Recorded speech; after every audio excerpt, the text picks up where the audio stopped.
வாழ்க அன்புடன் மலர்க நன்றி உணர்வுடன் மணிவண்ணன் பிரபஞ்ச சக்தி. இந்த வீடியோ இப்போ தான் நீங்கள் முதல் தடவையாக பார்க்குறீங்க அப்படின்னா நம்மளுடைய சேனலை சப்ஸ்கிரைப் பண்ணிக்கோங்க. அப்படியே பெல் ஐக்கானை ஆல்னு கிளிக் பண்ணிக்கோங்க.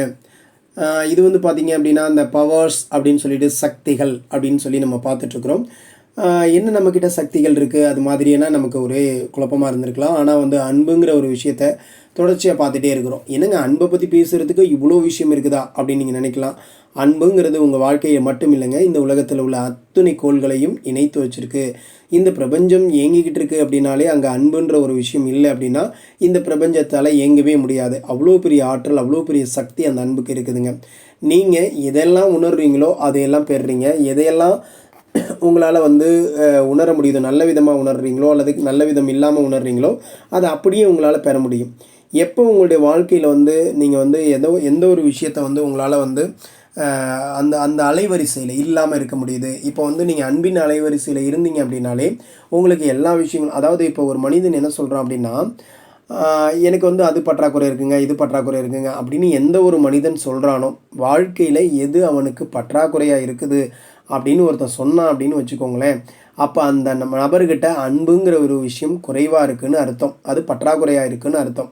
அப்போது நம்மக்கிட்ட பொருளாதாரம் இல்லை, ஆரோக்கியம் இல்லை, உறவுகள் சரியாக வரல, இப்படி எல்லாத்துலேயும் கொஞ்சம் கொஞ்சமாக இடிக்குது அப்படின்னா உங்ககிட்ட அன்புங்கிறது பற்றாக்குறையில் இருக்குது அப்படிங்கிறத உண்மையாலுமே நீங்கள் ஒத்துக்கணுங்க.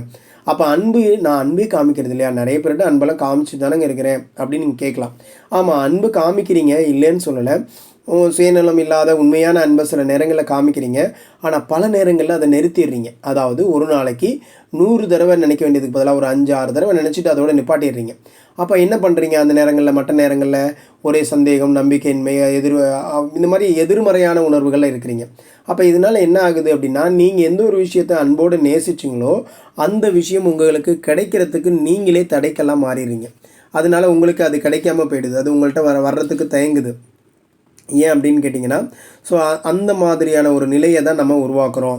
அன்பு அப்படின்ற ஒரு விஷயத்த நீங்கள் உங்களுக்குள்ளே வந்து என்றைக்கு வந்து சரியாக வச்சுருக்கிறீங்களோ அப்போ தான் அதை வந்து உங்களால் பெற முடியுங்க. ஏன்னா இந்த அன்புன்ற அந்த அலைவரிசை உங்களுக்குள்ளே இல்லாமல் இருக்குது அப்படின்னா உங்களால் அதை அதாவது உங்களால் உணர முடியாத ஒன்றை உங்களால் பெறவே முடியாது. நீங்கள் எதெல்லாம் உணர்ந்துருக்கிறீங்களோ அதை மட்டும்தான் உங்களால் பெற முடியும். அப்போ அந்த அன்புங்கிற ஒரு விஷயம் அவ்வளோ பெரிய சக்தி மிக்க ஒரு ஆற்றலுங்க. அப்போ நாம் எதுலையெல்லாம் நமக்கு அன்பு குறையுதோ, எங்கெல்லாம் அன்பு பற்றாக்குறை இருக்குதோ அங்கெல்லாம் நமக்கு வந்து சங்கடங்கள் விளைவிச்சுட்டே இருக்குது. அப்போ எனக்கு பணம் வரலை அப்படின்னு, இப்போ உதாரணத்துக்கு உங்கள் ஒரு வேலை கிடைக்கலன்னு வச்சுக்கோங்களேன். இப்போ ஒரு வேலையை வந்து எதிர்பார்க்குறீங்க, வேலை கிடைக்கல அப்படின்னா நீங்கள் வந்து வேலை கிடைக்கல அப்படின்ற அந்த ஏமாற்றத்தின் மூலமாக இன்னும் உங்களுக்கு தொடர்ந்து சிக்கலையே நீங்கள் உருவாக்கிக்கிறீங்க. அப்போ உங்களுடைய அன்பு வந்து எந்த இடத்துலையும் பற்றாக்குறையாக இருக்குது அப்படின்னு தான் அர்த்தம். அப்போ எல்லா இடத்துலையும் உங்களுடைய அன்பு வெளிப்பட்டுச்சு அப்படின்னா யார் மேலேயும் நீங்கள் சாக்கு போக்கே சொல்ல மாட்டீங்க. நிறைய பேர் என்ன சொல்கிறாங்கன்னா, சாக்கு போக்கெல்லாம் சொல்லிட்டுலாம் இதில் இருக்க முடியாதுங்க, நீங்கள் நியாயப்படுத்துறதெல்லாம் முடியாது, நீங்கள் நியாயப்படலாம் படுத்துனீங்கனாலும் அதெல்லாம் சரியாக இருக்காது. உங்களுடைய அற்புதமான வாழ்க்கைக்கு அது உங்களை வந்து தடுத்துருது. நீங்கள் இந்த மாதிரி சாக்குப்போக்கு சொல்கிறது, சில வார்த்தைகளை நீங்கள் உங்ககிட்டேருந்து எடுத்துருங்க. இந்த அன்புக்கு பதிலாக ரொம்ப கொடூரமாக அருவருப்பாக இருக்குது அப்படின்றதெல்லாம் சொன்னீங்க அப்படின்னு வச்சுக்கோங்களேன். அப்போ என்ன ஆகுன்னா நீங்கள் அன்பு இல்லாமல் அந்த உணர்வை வெளிப்படுத்துகிறீங்க. எப்போயெல்லாம் அன்பு இல்லாமல் உங்களுடைய, அதாவது நீங்கள் எங்கேயாவது ஒருத்தரை பற்றி குறை சொன்னீங்க அப்படின்னா அந்த தருணம் உங்களுடைய மனசு ஏக்கப்படுது, சங்கடப்படுது அப்படின்னா அதே மாதிரியான சம்பவங்களை நீங்கள் உடனே நிறைய ஈர்க்க ஆரம்பிச்சிருவீங்க. அப்போ உங்களுடைய வாழ்க்கையில் அன்பு பற்றாக்குறையாக இருக்கிறதுனால உங்களுக்கு அது மாதிரியான சம்பவங்கள் தொடர்ந்து நடந்துகிட்டே இருக்கும். அப்போ நீங்கள் என்ன பண்ணணும் அப்படின்னா அன்புங்கிற ஒரு விஷயத்த உங்களுடைய வாழ்க்கையில் முழுவதுமாக நிரப்பி வச்சுக்கோங்க. யார் மேலேயும் எந்த ஒரு உயிர்கள், உங்கள் கூட இருக்கிற எந்த ஒரு உறவுகள், எந்த ஒரு உயிரையும் பழி சொல்லாதீங்க. அந்த எல்லாரையும் ஒரே மாதிரியாக பாருங்கள், எல்லாரையும் ஒரே மாதிரியாக மதிக்கக்கூடிய நபராக இருங்க. அப்படி இருந்தீங்க அப்படின்னா எல்லாருக்கிட்டையும் நல்ல உணர்வு உங்களால் கொடுக்க முடிஞ்சது அப்படின்னா நீங்கள் அன்போடு இருக்கிறீங்கன்னு அர்த்தம். அப்போ நீங்கள் இனிமேல் ஒரு நல்ல ஒரு நான் வந்து அன்பாக இருக்கிறேனா அப்படின்னு கேட்டால் 2 விஷயங்க. ஒன்று, உங்களுக்கு நிறைய பற்றாக்குறை இருக்குது அப்படின்னா உங்களுக்கு அன்பு நிறைய பற்றாக்குறையாக வச்சுருக்கீங்கன்னு அர்த்தம். ஒருவேளை அப்படி இல்லைங்க, நான் எல்லாம் காமிச்சிருக்கிறீங்க, இல்லைன்னு சொல்லலை, ஆனால் தொடர்ந்து காமிக்கலை, இடையிடையே நிறுத்திடுறீங்க. இப்படி இடையிடையே நிறுத்துறதுனால என்ன ஆகுது அப்படின்னா அந்த அன்பு மூலியமாக நீங்கள் எதை ஈர்த்தீங்களோ அது பாதியிலேயே வந்து நின்றுட்டுருக்குதுங்க. அது வந்து திரும்ப உங்களுக்கு கிடைக்க முடியாமல் போயிடுது. அப்போ ஒரு விஷயத்தை நீங்கள் படைக்கணும் அப்படின்னா நீங்கள் நேசிக்காத எந்த விஷயத்தையும் உங்களால் படைக்க முடியாது. அப்போ நீங்கள் நேசிக்காத எந்த விஷயத்தையும் உங்களால் உணரவும் முடியாது. நீங்கள் எவ்வளவுக்கு எவ்வளோ ஒரு பொருளை நேசிக்கிறீங்களோ அல்லது ஒரு நபரை நேசிக்கிறீங்களோ அல்லது ஒரு சூழலை உங்களால் நேசிக்க முடியுதோ அந்த அளவுக்கு நீங்கள் அந்த சூழலை உருவாக்குவீங்க. அந்த மாதிரியான நபரை உங்ககிட்ட எப்பயுமே வச்சுக்குவீங்க. அப்போ நாம் எந்த அளவுக்கு ஒரு விஷயத்தை உணர்கிறோமோ நேசிக்கிறோமோ அப்போ நம்மளால் படைக்க முடியும். அதை நீங்கள் கண்டிப்பாக இந்த யூனிவர்ஸ் உங்களுக்கு அதை கொடுக்குங்க. அப்போ இதுக்கு எது முக்கியமாக இருக்குது அப்படின்னு பார்த்தீங்கன்னா அன்பு தான் இருக்குது.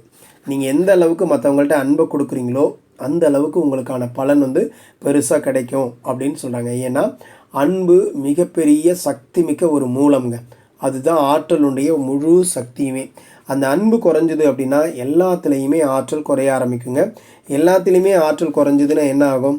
அப்போ உங்களுக்கான அந்த சம்பவங்கள் அதை உங்களுக்கு என்னெல்லாம் கிடைக்கணுமோ அதெல்லாம் கிடைக்காம போயிடும். அப்போ உங்களுடைய வாழ்க்கையில் நீங்கள் எதையோ இழந்த மாதிரி ஃபீலிங் ஏற்படும். என்னமோ நமக்கு கிடைக்காத மாதிரியான ஒரு தன்மை ஏற்படும். அப்போ இதெல்லாம் உருவானுச்சு அப்படின்னா நீங்கள் என்ன பண்ணுவீங்க அப்படின்னா எப்பயுமே ஒரு ஏமாற்றம், வெறுப்பு, இந்த மாதிரியான உணர்வுகளோட எரிச்சலோடு நீங்கள் வாழ ஆரம்பிச்சிடுவீங்க. இப்படி வாழும்போது என்ன ஆகுதுன்னா அதே மாதிரியான விஷயம் உங்களுக்கு கிடச்சிட்டே இருக்கும். நீங்கள் எந்த ஒரு பொருளை நீங்கள் நேசிக்கிறீங்களோ அந்த பொருள் உங்கள் வாழ்க்கையில் கிடச்சிக்கிட்டே இருக்கும். எந்த ஒரு பொருளை நீங்கள் நேசிக்கலையோ, அதாவது நீங்கள் உங்களால் அதை பார்க்க முடியலை, உங்கள் மனசுக்குள்ளே அதை பார்க்க முடியலை அப்படின்னா அது உங்களால் அடைய முடியாது. நீங்கள் முன்னாடியே மனசுக்குள்ளே பார்க்குறீங்க அப்படின்னா அதை நீங்கள் நேசிக்கிறீங்க, அதை ரொம்ப விரும்புகிறீங்கன்னு அர்த்தம். அப்போ அது உங்களுக்கு கண்டிப்பாக கிடச்சிடுங்க. நிறைய நம்மளுடைய வாழ்க்கையில் அதுதான் நம்ம பார்த்துட்டே இருக்கிறோம். அப்போ அன்புங்கிற ஒரு விஷயம் என்ன அப்படின்னு கேட்டிங்கன்னா அது ஒரு சக்தி மிக்க காந்தமாக உங்களை மாற்றுது.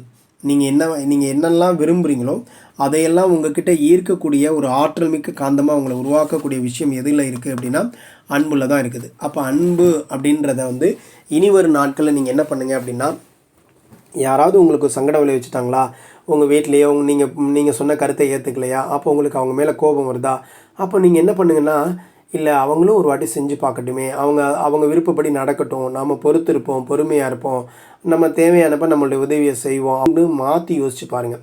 அவங்களுடைய இடத்துல இருந்து யோசிச்சு பாருங்கள். அவங்களுக்கு அன்பு செலுத்துறதுக்கு என்ன பண்ணலான்னு பாருங்கள். அவங்க மேலே கருணை காமிக்கிறதுக்கு நீங்கள் என்ன பண்ணலாம் அப்படின்னு பாருங்கள். ஏன்னா நம்ம நிறைய சமயங்களில் நாம் விரும்பினபடி நடக்காமல் போகிறப்ப நமக்கு ஒரு வெறுப்பும் ஒரு கோபமும் நம்மளுக்குள்ளே எழும். அப்போ ஏன் அப்படின்னா நாம் முன்னாடியே நினைக்கிறோம் இந்த மாதிரி நடக்கணும் அப்படின்னு நம்ம நினைக்கிறோம். அப்போ இங்கே ஒரே ஒரு விஷயம் என்னென்னா, நீங்கள் உண்மையிலே நேசிச்சிங்க அப்படின்னா அதுக்கு எந்த தடையும் இருக்காது. நீங்கள் நேசிக்கிறீங்க ஆனால் அப்போக்கப்போ உங்களுக்குள்ளே ஒரு தடை இருக்குது அப்படின்னா அதே மாதிரியான தடைகள் அது உங்களுக்கு நடக்கிறதுலேயும் இருக்கும். அப்போ நீங்கள் அதை பார்த்து கோபம் வர்றதோ அல்லது வெறுப்பு கொண்டீங்க அப்படின்னா அந்த விஷயந்தான் திரும்ப திரும்ப வருமே ஒழிய நீங்கள் விரும்பின விஷயம் உங்களுக்கு கிடைக்காதுங்க. அப்போ அதுக்கு காரணம் என்ன? நீங்கள் அன்பாக இருந்த ஒரு விஷயம் உங்களுடைய அன்பின் பற்றாக்குறையினால் அது உங்களை விட்டு விலகி போகுது அப்படிங்கிறத புரிஞ்சுக்கோங்க. ஏன்னா அன்புங்கிறது மிகப்பெரிய அளவில் அன்புங்கிறது ஒரு மிகப்பெரிய அளவில் நமக்கு ஒரு ஆற்றல் சக்தியை கொடுக்கக்கூடியதாக இருக்குது. சரிங்களா? அப்போ அதனால் நம்மளுடைய அன்பை எப்பயுமே பார்த்தீங்க அப்படின்னா ஒரு உண்மையான அன்பாக, அதாவது அது அந்த அன்பு என்ன பண்ணாது அப்படின்னு பார்த்தீங்கன்னா புற அழகை பார்க்காதுங்க, தகுதிகளை பார்க்காது. எந்த பொருளாதாரம் இருக்குது, என்ன பொருளாதாரம், அவங்க எந்த மதம், எந்த ஜாதி, இல்லை எந்த மொழி பேசுகிறாங்க, எதையுமே பார்க்காது. அது என்ன பண்ணும் அப்படின்னா ஆன்மாவோடு நேரடியாக பயணிக்கும், ஆன்மாவோடு நேரடியாக பேசும், ஆன்மாவோடு அது நேரடியாக உணர்வில் இருக்கும். அப்படி உணரக்கூடிய ஆன்மாக்கள் தான் உண்மையான ஆன்மாக்கள், ஒன்றாக இருக்கக்கூடிய ஆன்மாக்கள். இந்த மாதிரி ஆன்மாக்கள் அவங்க என்ன சொல்கிறாங்க அப்படின்னு கேட்டிங்கன்னா ஒரே காலங்களில் பயணித்தவங்க அப்படின்னு சொல்கிறாங்க. அந்த குழு ஆன்மாக்கள் ஏற்கனவே பல பிறவிகள் அப்படி ஒன்றா இருந்திருக்காங்க. அதனால தான் அந்த மாதிரி உள்ளவங்களை பார்க்குறப்ப நமக்கு தானாகவே அந்த ஒரு ஈர்ப்பு ஏற்படுது அப்படின்னு சொல்கிறாங்க. இதை நாம் என்ன பண்ணலாம் அப்படின்னு கேட்டிங்கன்னா இன்னும் நல்ல விதமாக நாம் முடிவெடுத்தோம்னா மாற்றிக்கலாம். எல்லா ஆன்மாக்களும் எல்லா உயிர்களும் நம்ம சுற்றி இருக்கிற எல்லா உயிர்கள் மேலேயும் நாம் அன்பு செலுத்தணும் அப்படின்னா அப்போ என்ன ஆகும்? எல்லார் மேலேயும் நீங்கள் அன்பு செலுத்துகிறப்ப உங்களுக்கு எல்லாமே கிடைக்க ஆரம்பிக்குங்க. அப்போ நம்ம செய்ய வேண்டிய விஷயம் அதுதான். நம்ம இனிமேல் எந்த ஒரு தகுதியும் பார்க்காம எல்லா உயிரையும் ஒரே மாதிரியாக நினச்சி அவங்க மேலே அன்பு செலுத்துங்க. என்ன தான் உங்களுக்கு கஷ்டங்களை விளைவிச்சாலும் அவங்க மேலே வச்சுருக்கிற அன்பை கொஞ்சம் கூட குறைச்சிக்காதீங்க.